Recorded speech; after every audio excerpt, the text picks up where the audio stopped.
queridos alunos do segundo período. Estamos aqui hoje para falar a respeito de eficácia e aplicabilidade das normas constitucionais. Inicialmente eu farei um resumo da última aula que nós tivemos a respeito dessa matéria, até porque vários alunos tiveram dificuldade para acessar e presenciar esta aula. Portanto, para dar seguimento à matéria, faço um resumo de forma inicial. Primeira coisa que nós precisamos lembrar é o conceito de Constituição. O conceito de Constituição ele pode ser apreciado de duas formas. Ele vai ser apreciado no sentido formal e no sentido material. Formal, exatamente a forma.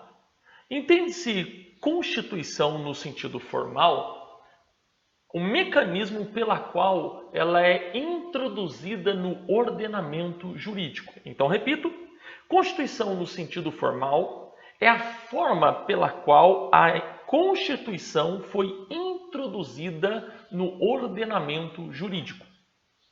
Já no aspecto material, exatamente na análise do seu conteúdo. Portanto, a Constituição no sentido material será um conjunto de normas escritas, inclusive de normas não escritas, porque algumas coisas serão regulamentadas posteriormente, cujo conteúdo dessas normas será considerado propriamente constitucional. Então, a Constituição ela pode ser analisada tanto no aspecto formal quanto no aspecto material. Assim, falando agora propriamente das normas constitucionais, elas serão dotadas de variados graus de eficácia jurídica e de aplicabilidade. Nós veremos logo a seguir que estas normas terão eficácia imediata, outras poderão ser restringidas, outras carecerão de uma regulamentação. Então, essa eficácia e aplicabilidade variará de acordo com a normatividade que tenha sido outorgada pelo Constituinte. E aí, meus amigos, dividiremos então, a partir deste momento, o estudo de eficácia e aplicabilidade das normas constitucionais exatamente sobre esses dois aspectos, sobre aplicabilidade e sobre eficácia. Na classificação, uma classificação antiga do doutrinador Rui Barbosa, tão conhecido, ele vai distinguir entre normas autoexecutáveis e normas não autoexecutáveis. Essa classificação, hoje, ela já é complementada, para não dizermos superada. Falando ainda sobre a classificação do professor José Afonso da Silva, como já dissemos, ele classifica em normas de eficácia plena, normas de eficácia limitada e normas de eficácia contida. Dentro da norma de eficácia limitada, ele subdivide. E teremos aí, de um lado, normas definidoras de um princípio institutivo ou organizativo, já vou falar sobre isso. E de outro lado, dentro das normas de eficácia limitada, teremos também as normas definidoras de princípio programático. Em rápidas palavras, eu já explico melhor, até vou ler um conceito para vocês, do próprio professor. Quando nós falamos sobre princípio institutivo ou organizativo, nós estamos falando dos órgãos, dos entes federativos. Então nós teremos dentro das normas de eficácia limitada, normas que vão tratar da organização destes entes. Ao mesmo tempo, quando nós olhamos as normas definidoras de princípio programático, estaremos falando da necessidade de se regulamentar programas. E aí eu leio para vocês a conceituação do professor José Afonso da Silva. Normas definidoras de princípio institutivo organizativo. São aquelas que o legislador constituinte traça esquemas gerais de estruturação e atribuições dos órgãos, entidades ou institutos, para que, em momento posterior, sejam estruturados em definitivo mediante lei. Já as normas definidoras de princípio programático O conceito do professor é o seguinte: são aquelas em que o constituinte, em vez de regular direta ou indiretamente determinados interesses, limitou-se a lhes traçar os princípios e diretrizes para serem cumpridos pelos órgãos integrantes dos poderes constituídos, legislativo, executivo, judiciário e aqui sobre o aspecto administrativo, como programas das respectivas atividades visando a realização dos fins sociais do Estado. E agora eu vou ler 2 exemplos para vocês que estão na Constituição. Vou ler um exemplo de normas definidoras de princípio institutivo ou organizativo e vou ler para vocês uma norma constitucional que trata de princípio programático. Vamos lá. Assim o artigo 33. A lei disporá sobre a organização administrativa e judiciária dos territórios. E aí eu leio para vocês o parágrafo 1º, por exemplo. Os territórios poderão ser divididos em municípios aos quais se aplicará no que couber o disposto no capítulo 4 desse título. Parágrafo 2º. As contas do governo do território serão submetidas ao Congresso Nacional com parecer prévio do Tribunal de Contas da União e assim por diante. Mas veja que dependeremos de uma lei para dispor a respeito da organização administrativa judiciária dos territórios. Já o artigo 7º, inciso 20 da Constituição, vamos falar de programas. Então veja só, artigo 7º, caput. São direitos dos trabalhadores urbanos e rurais, além de outros que visem a melhoria de sua condição social. Inciso 20, proteção do mercado de trabalho da mulher, mediante incentivos específicos nos termos da lei. Ora, esses incentivos compreendem um programa social voltado para a esfera de proteção do trabalho da mulher. Isto deverá ser tratado em programas que serão regulamentados. Portanto, aqui estão 2 exemplos. Um exemplo dentro das normas da eficácia limitada que estamos falando, um exemplo para normas definidoras de princípio institutivo ou organizativo e um exemplo para normas definidoras de princípio programáticos. Então, meus amigos, podemos falar a respeito da eficácia das normas programáticas no seguinte, que essas normas têm eficácia limitada. Não são normas voltadas para o indivíduo, e sim para órgãos estatais, exigindo destes a consecução de determinados programas nelas traçados. São normas de eficácia limitada definidoras de princípios programáticos. Legal. Sigamos adiante agora falando sobre teoria da eficácia constitucional. Eu trouxe inclusive uma observação que eu leio para vocês no vídeo. Não se pode afirmar que as normas programáticas sejam desprovidas de eficácia jurídica, enquanto não regulamentadas ou implementados os respectivos programas. As normas que integram uma Constituição do tipo rígida são jurídicas e, sendo jurídicas, têm normatividade. Isso porque, meus amigos, essas normas, de acordo com o constitucionalismo interno, ainda que tenham eficácia limitada e, portanto, carecem de uma regulamentação, o fato é, enquanto não existir essa regulamentação das normas programáticas, elas são dotadas mesmo assim de uma eficácia negativa. Sim, uma eficácia negativa, porque apesar de não produzir efeitos de imediato, essa eficácia negativa nos traz 2 aspectos. O primeiro que revogam qualquer disposição contrária ou incompatível com os seus comandos. Ainda não foi regulamentado, por exemplo, o programa, mas tudo que for contrário se considera revogado. E não somente isso, vai impedir que sejam produzidas normas ulteriores, ou seja, normas posteriores, que contrariem a este comando constitucional, a estes programas que deverão ser estabelecidos conforme a Constituição.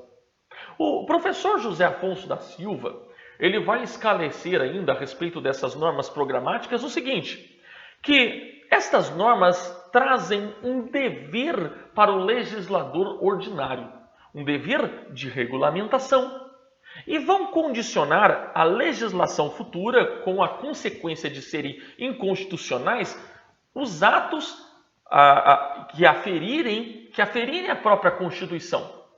Portanto, existe aí uma condição para essa legislação futura. Também, essas normas programáticas, elas vão informar, elas têm esse caráter informativo da concepção do Estado e da sociedade e inspirar a ordenação jurídica mediante atribuição de fins sociais. Assim, constituem sentido teleológico para a interpretação, integração e aplicação das normas jurídicas. Lembre-se, quando falamos sobre sentido teleológico, estamos procurando compreender qual foi o espírito do legislador constituinte, qual foi o propósito, ainda que não regulamentada. Essas normas programáticas são imprescindíveis para entender, numa análise constitucional, qual foi o propósito para o qual foi engendrado aquelas normas, condicionando, portanto, a atividade discricionária da administração e do judiciário. Agora, meus amigos, precisamos compreender uma outra classificação. Falo com vocês agora a respeito da classificação da professora Maria Helena Diniz.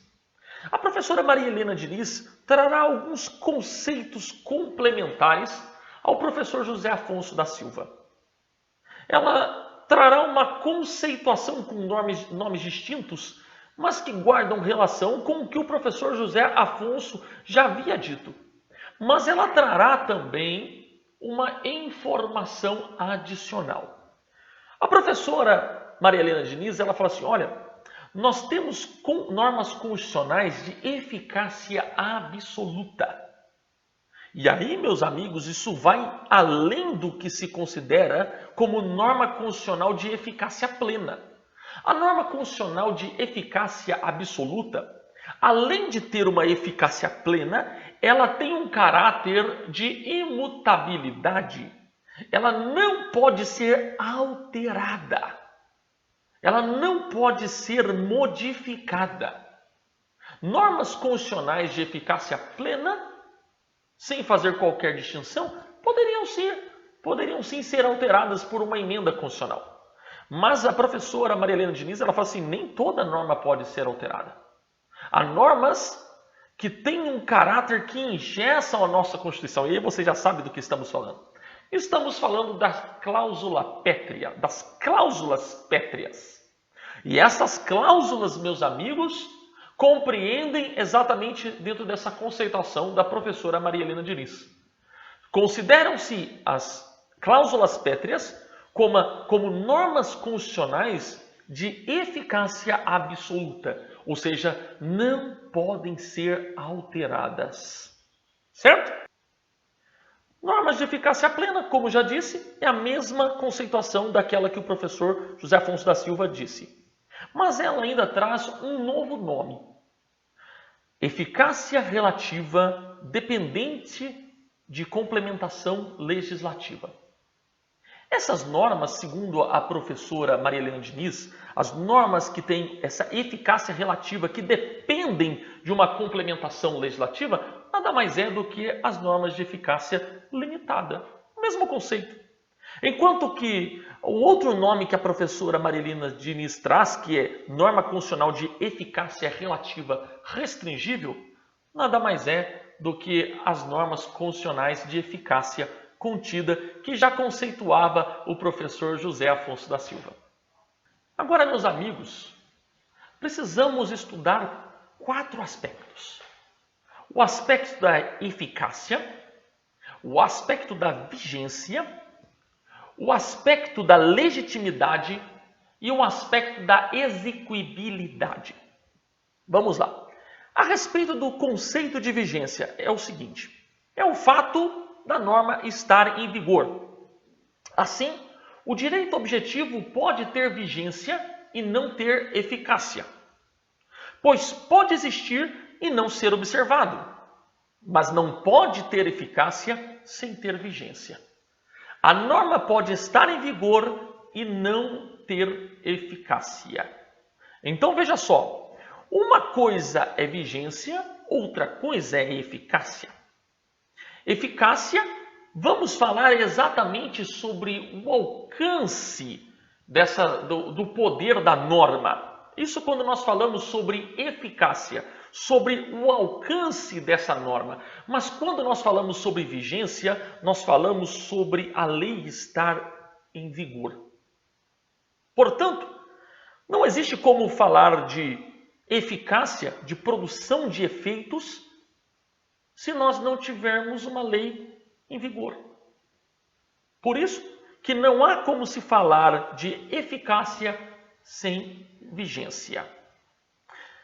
Outro ponto importante a nós lembrarmos é legitimidade.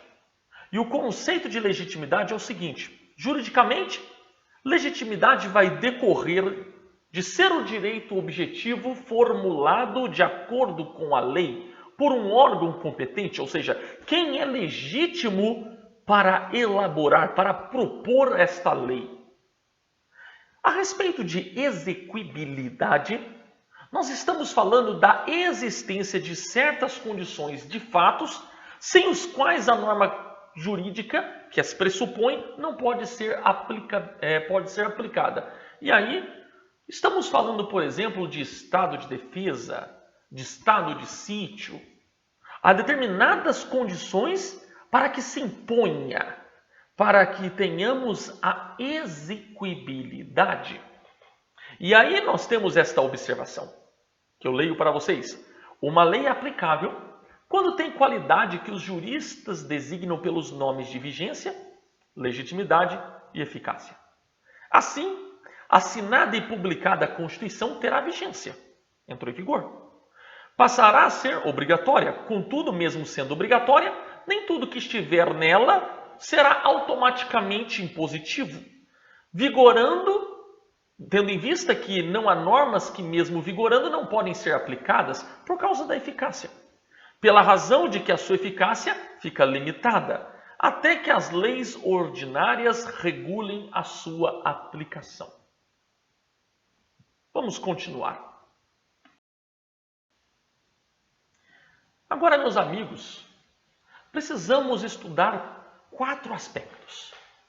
O aspecto da eficácia, o aspecto da vigência, o aspecto da legitimidade e o aspecto da exequibilidade. Vamos lá. A respeito do conceito de vigência, é o seguinte: é o fato da norma estar em vigor. Assim, o direito objetivo pode ter vigência e não ter eficácia, pois pode existir e não ser observado, mas não pode ter eficácia sem ter vigência. A norma pode estar em vigor e não ter eficácia. Então veja só, uma coisa é vigência, outra coisa é eficácia. Eficácia, vamos falar exatamente sobre o alcance do poder da norma. Isso quando nós falamos sobre eficácia, sobre o alcance dessa norma. Mas quando nós falamos sobre vigência, nós falamos sobre a lei estar em vigor. Portanto, não existe como falar de eficácia, de produção de efeitos, se nós não tivermos uma lei em vigor. Por isso que não há como se falar de eficácia sem vigência. Outro ponto importante a nós lembrarmos é legitimidade. E o conceito de legitimidade é o seguinte: juridicamente, legitimidade vai decorrer de ser o direito objetivo formulado de acordo com a lei por um órgão competente, ou seja, quem é legítimo para elaborar, para propor esta lei. A respeito de exequibilidade, nós estamos falando da existência de certas condições de fatos sem os quais a norma jurídica, que as pressupõe, não pode ser aplicada. E aí, estamos falando, por exemplo, de estado de defesa, de estado de sítio. Há determinadas condições para que se imponha, para que tenhamos a execuibilidade. E aí nós temos esta observação, que eu leio para vocês. Uma lei é aplicável quando tem qualidade que os juristas designam pelos nomes de vigência, legitimidade e eficácia. Assim, assinada e publicada a Constituição terá vigência, entrou em vigor.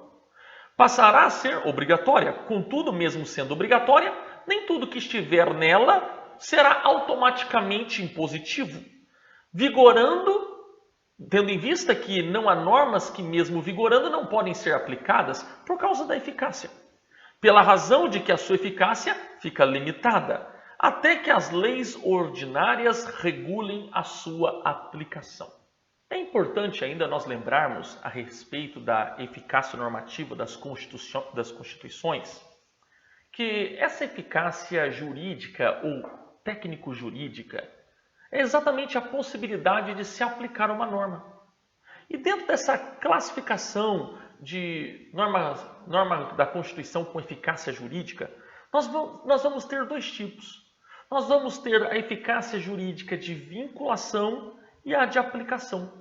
A norma constitucional jurídica de vinculação vai trazer preceitos que vinculam o legislador, obrigando a regulamentar. Por exemplo, eu leio aqui para vocês o artigo 226, o parágrafo 3º, que diz assim: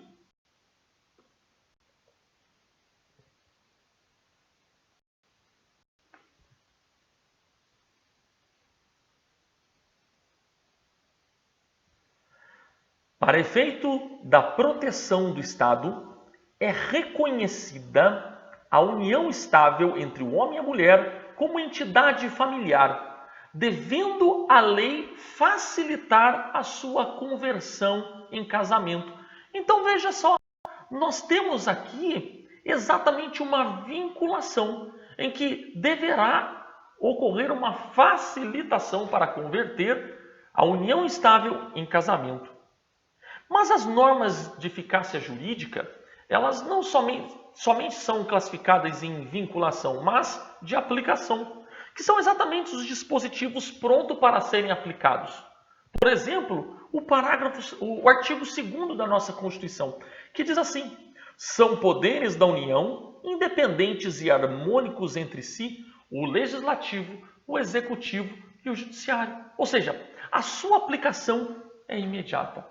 Portanto, na eficácia normativa, nós não buscamos o sucesso da Constituição, e sim a aptidão para produzir os seus efeitos, para que os efeitos jurídicos sejam alcançados. Todas as normas constitucionais, elas vão ter essa eficácia normativa, sendo aplicáveis no limite dessa eficácia. E toda e qualquer norma constitucional, ela possui um mínimo de eficácia, nem que seja a eficácia negativa, como já falamos. Saindo de eficácia jurídica, ainda nós temos a eficácia sociológica das constituições. Porque exatamente vamos identificar aí a eficácia social ou a efetividade. Porque qual é o propósito que a Constituição ela foi elaborada? Exatamente isso, o limite de eficácia sobre o aspecto social. Isso é algo importante, não somente no aspecto jurídico, mas no aspecto sociológico. Nós vamos analisar exatamente essa incidência concreta e singular das normas, irregular, melhor dizendo, das normas constitucionais sobre os acontecimentos da vida.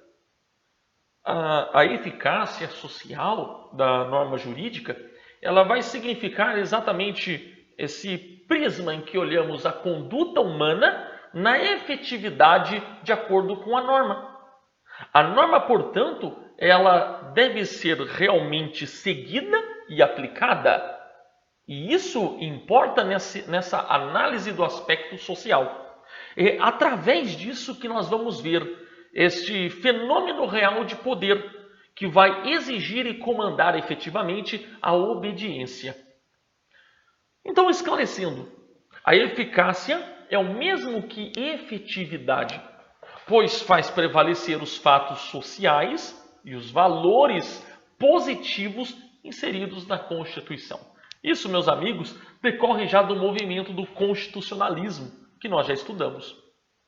Portanto, mediante a eficácia social, o texto maior ele vai se concretizar no seio da sociedade, cumprindo-se na prática. A norma constitucional efetiva é aquela obedecida, seguida e aplicada. E o que se busca com essa efetividade social é exatamente o sucesso da Constituição. Uma norma constitucional ela não se realiza, ou seja, ela não tem efetividade se não existir a mínima chance de ser aplicada. Ou seja, temos que analisar efetividade e eficácia normativa. E aí, voltando sobre a eficácia jurídica ela vai designar exatamente a força que tem a norma jurídica de produzir os seus próprios efeitos na regulação da conduta humana. Essa eficácia jurídica ela vai indicar uma possibilidade de aplicação da norma, da sua exigibilidade, da sua execuibilidade, da sua executoriedade como possibilidades. Os preceitos constitucionais, desde o nascimento, revogam todas as disposições que lhes sejam contrárias. Isto tudo, meus amigos, servirá como um caráter norteador até mesmo para a filosofia constitucional, que nós já estudamos. E sobre o grau de imperatividade das normas, ou seja, da imposição, a eficácia ela pode se traduzir em diversos graus de imperatividade. Porque nós, ao observarmos essas normas coercitivas, ou seja, essas normas que vão impor uma conduta independente da vontade das partes, e teremos também essas normas dispositivas que vão ajudar as partes a conseguir os seus objetivos legais. E aí, quando nós analisamos as normas coercitivas e as normas dispositivas, nós percebemos que a eficácia ela pode ser cogente, ou seja, ela pode trazer essas obrigações, ou pode ser uma eficácia dispositiva, que vai trazer exatamente essa disposição de como alcançar os objetivos. Portanto, isto vai ser consoante aos graus escalonados da imperatividade.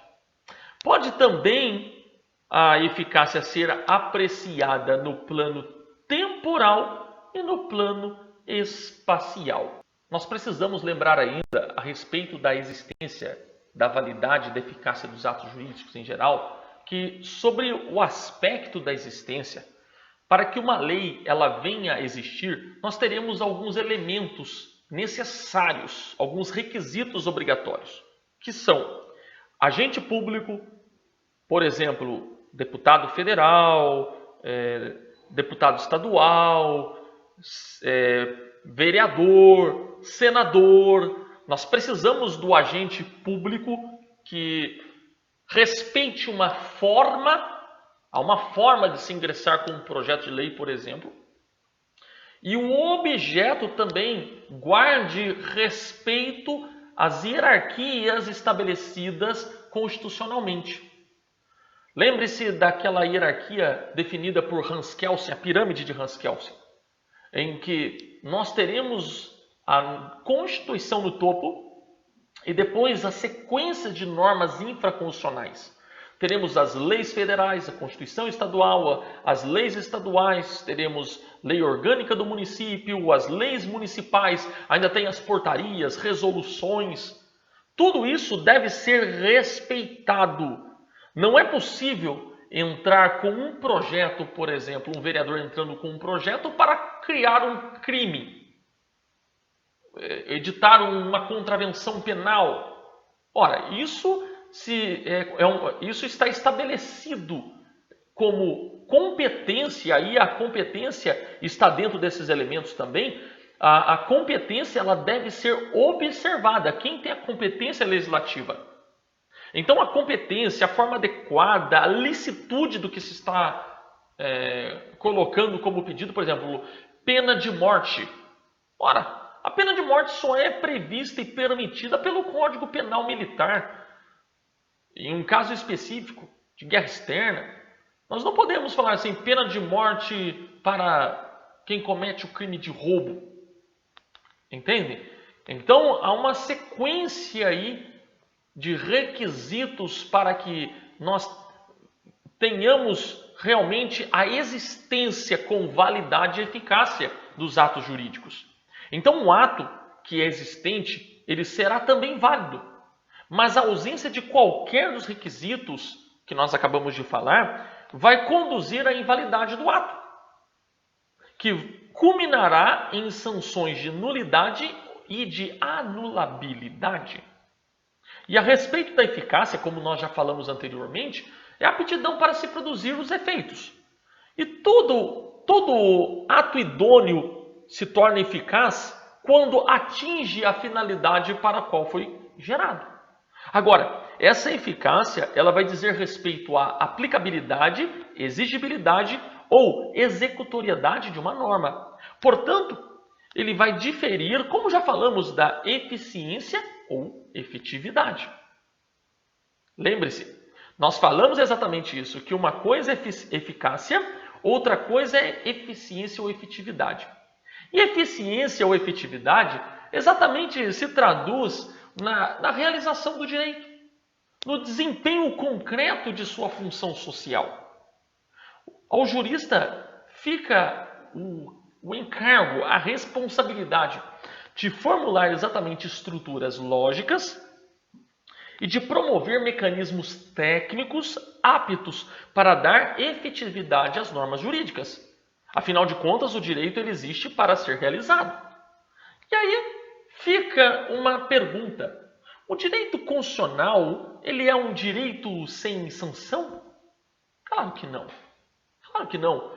O direito constitucional, como as demais normas, ele vai se articular usualmente na dualidade típica, preceito e sanção, quer esta resulte diretamente da regra, quer deflua do sistema em seu conjunto. E aí nós temos alguns exemplos. Por exemplo, o artigo 35, inciso 2 da Constituição Federal, que vai tratar exatamente quando deflui, quando resulta diretamente da regra. Está ali positivado para vocês. Abro aqui o artigo 35, inciso 2. Vamos lá. Artigo 35, inciso 2, que vai nos dizer o seguinte: o Estado não intervirá em seus municípios, nem a União nos municípios localizados em território federal, exceto quando não forem prestadas contas devidas na forma da lei. Aqui, meus amigos, nós já temos exatamente o exemplo de uma sanção prevista, uma sanção de intervenção nos municípios. Isso já está claramente previsto na lei. Ou então, quando deflui do sistema em seu conjunto, como no caso do artigo 61, parágrafo 1º, que eu também vou ler aqui para vocês. Aqui já vai defluir de toda essa análise. Artigo 61, parágrafo 1º, nos diz o seguinte. Já estou abrindo aqui.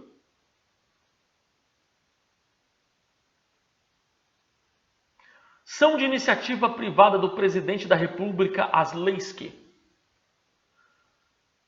fixem ou modifiquem os efeitos das Forças Armadas, disponham sobre criação de cargos, funções ou empregos públicos da administração direta e autárquica, ou aumento de sua remuneração, organização administrativa e judiciária em matéria e assim por diante continua. Então veja, nós estamos aqui falando de uma iniciativa privada do Presidente da República para elaborar leis. Portanto, se houver um desrespeito, aqui nós teremos uma sanção. E essa sanção compreende, inclusive, a nulidade. Nesse aspecto, embora não tenhamos previsão expressa, a invasão dessa competência exclusiva vai deflagrar como sanção, como eu já disse, a inconstitucionalidade formal da lei a ser pronunciada pelo Judiciário. por desrespeitar o vício de autoria. É um vício de autoria, então, que desrespeita a competência. Aqui, meus amigos, é importante destacar que no direito constitucional, as sanções, elas não apenas atuam igual às outras áreas, não apenas se reduzem a uma pena ou uma execução civil. Aqui nós teremos uma outra categoria da responsabilização política. Portanto, a sanção no direito constitucional vai além. Aquela pergunta, existe sanção? Claro que existe, e vai além das outras. Porque além de sanção penal, de sanção civil, nós teremos uma sanção constitucional, por exemplo, que é a responsabilização política. O exemplo, o impeachment, quando falamos de sistema presidencialista. E se tivermos no sistema parlamentarismo, não se fala em impeachment, se fala em queda de governo, que é a mesma coisa, em grau de comparação. E agora eu passo à conclusão. Afinal de contas, quando dissemos sobre a tipologia das normas constitucionais, quando nós falamos, estudamos a respeito disso, nós percebemos que todas as classificações, elas se referem à eficácia e aplicabilidade das normas constitucionais. E essa classificação, tudo que nós falamos até agora, da aplicabilidade e eficácia das normas constitucionais, elas levam em consideração exatamente que qual é o objetivo da Constituição? A Constituição, ela não é um diploma completo. Exatamente ao contrário, as Constituições são diplomas incompletos, porque a sociedade ela passa por um processo constante de evolução e de transição. Portanto, se nós engessássemos toda a Constituição, perderia-se a sua eficácia. Por isso que nós temos um gradualismo eficacial da Constituição. E nesse processo de gradualismo, nós percebemos que não há como se estabelecer normas constitucionais de eficácia idêntica, tudo de eficácia plena. Nós precisaremos desse escalonamento de Constituição sobre o aspecto das suas normas. Precisamos para que não seja engessada, para que os efeitos jurídicos sejam alcançados, seja em maior grau, seja em menor grau, que não fique tudo restrito à Constituição, mas nós autorizamos as normas infraconstitucionais de realizarem regulamentações. Por isso que nós temos esse gradualismo eficacial das Constituições. Portanto, dessa forma que se encontra as teorias acerca da classificação das normas e sua aplicabilidade. Essas classificações, elas começaram lá com os constitucionalistas norte-americanos e vieram para o Brasil sendo defendida por Rui Barbosa, por Manuel Gonçalves Ferreira Filho, entre outros. E a doutrina clássica, ela vai classificar as normas constitucionais como autoexecutáveis e não autoexecutáveis. E aí nós falamos nas melhores palavras do professor Rui Barbosa. Já tratamos a respeito disso. Mas, indo além, passamos pelo professor José Afonso, que abordou a respeito das normas de eficácia plena, contida e limitada. Falamos sobre as classificações da professora Maria Helena Diniz, que trata das normas constitucionais com eficácia absoluta, aquelas que não podem ser alteradas, a eficácia plena, eficácia relativa, eficácia restringível e eficácia relativa complementar ou dependente de complementação. E aí, meus amigos, é importante nós lembrarmos, aqui eu faço um lembrete a vocês, das normas programáticas. Essa é importante nós pararmos um pouquinho aqui nessa conclusão toda e falarmos das normas programáticas, que são aquelas de aplicação diferidas. As normas programáticas são mais do que comando-regras. Elas vão explicitar comandos valores, conferindo uma elasticidade ao ordenamento constitucional. E, portanto, elas têm como um destinatário primacial, embora não seja o único, o legislador. O legislador ele estará adstrito a estes comandos. Por exemplo, nós falamos lá da necessidade de se obedecer os programas. Lembra do artigo 7º de proteção à mulher no trabalho? Exatamente isso. Então não se esqueçam aqui das normas programáticas, porque é exatamente isto que impede o engessamento da nossa Constituição. Afinal de contas, nesse processo cultural, nesse processo de evolução social, a Constituição, para acompanhar, ela não pode ser fechada, ela tem que ser aberta. E as normas programáticas fazem exatamente este papel, tendo natureza de expectativa, ao invés de simplesmente determinar quais são os direitos subjetivos. Aqui, amigos, eu quero lembrar vocês de um professor chamado professor Udi Lamego. O professor Udi Lamego, ao classificar a aplicabilidade e eficácia das normas constitucionais, ele segue toda a linha desenvolvida pelo professor José Afonso da Silva, e outros doutrinadores, mas ele agrega uma informação. Ele fala assim, olha, nós temos normas constitucionais de eficácia exaurida e de aplicabilidade esgotada.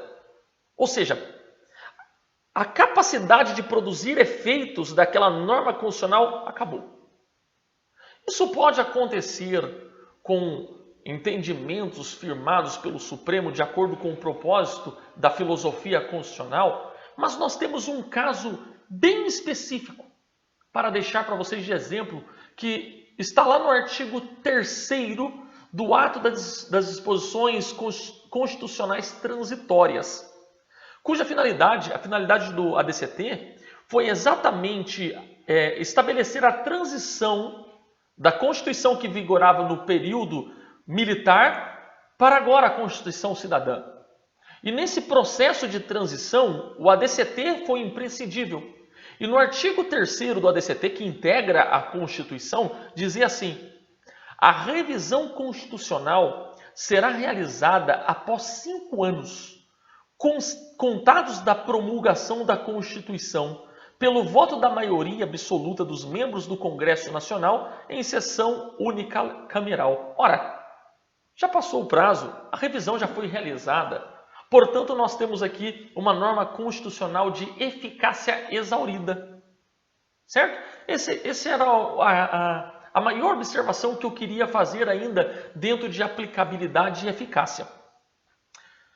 Meus amigos, é importante a gente se destacar mais uma vez aqui que a norma de eficácia plena, ela parece muito com a norma de eficácia absoluta que a professora Maria Helena Diniz tão bem abordou, porque a aplicabilidade é imediata, independem de ato do legislativo para incidirem concretamente. Então, isso traz uma grande semelhança. Mas a grande distinção, como eu já falei, é que a norma de eficácia plena pode ser alterada por emenda constitucional. Pode ser complementada pelo poder reformador. Enquanto que as normas de eficácia total são intangíveis, não podem ser alteradas. Eu finalizo este estudo lembrando a respeito da classificação das normas constitucionais de eficácia limitada, que Barroso ele vai propor uma nova classificação. Ele vai falar assim, olha, vamos alterar, vamos colocar como normas constitucionais de organização, normas constitucionais definidoras de direito e normas constitucionais programáticas. Afinal de contas, as normas constitucionais de organização, elas vão tratar exatamente da organização política do Estado. As normas constitucionais definidoras de direito, e aí sim ele complementa de uma forma interessante, vão tratar exatamente dos direitos fundamentais dos indivíduos submetidos à soberania estatal. E aí nós vamos ter os direitos políticos, os direitos individuais, os direitos sociais, os direitos difusos. Portanto, ele agrega falando, olha, nós temos as normas constitucionais definidoras de direitos. E ele finaliza ainda falando das normas constitucionais programáticas, que vão tratar exatamente sobre as linhas, as diretrizes da aplicação de programas, em casos concretos, né? Programas de amparo e assim por diante. E tudo isso, meus amigos, nos remete à imperatividade eficacial das normas constitucionais. Exatamente porque essas normas constitucionais, elas não trazem apenas conselhos, avisos, recomendações ou lembretes. Elas, do ponto de vista da imperatividade e dos seus efeitos, elas vão ser classificadas em mandatórias, em facultativas, em diretivas e em dispositivas. E aqui eu deixo uma tarefinha para vocês. Quando nós falarmos de imperatividade dos efeitos, quando falamos de mandatórias, fica a tarefinha, leia o artigo 5º, inciso 2. Quando nós falarmos sobre facultativas, leia o artigo 154, inciso 1. Quando falarmos de diretivas, leia o artigo 170. E quando falarmos de dispositivas, leia o artigo 155, parágrafo 2º, inciso 6º, que vai remeter ao inciso 12. É claro que, só um adendo finalzinho, quando falamos sobre as mandatórias, eu falei para vocês lerem sobre o artigo 5º, inciso 2, há uma distinção ainda doutrinária sobre preceptivas, que é o artigo 5º caput, proibitivas, artigo 142, parágrafo 3º, inciso 4º, e bipolar, que é o artigo 5º, inciso 17. Mas o mais importante de tudo é nós entendermos que as normas constitucionais não estão aqui simplesmente para nortear, trazer um propósito. Elas estão aqui para se impor. E se impor de tal forma que as normas infraconstitucionais devem obedecer sob pena de inconstitucionalidade.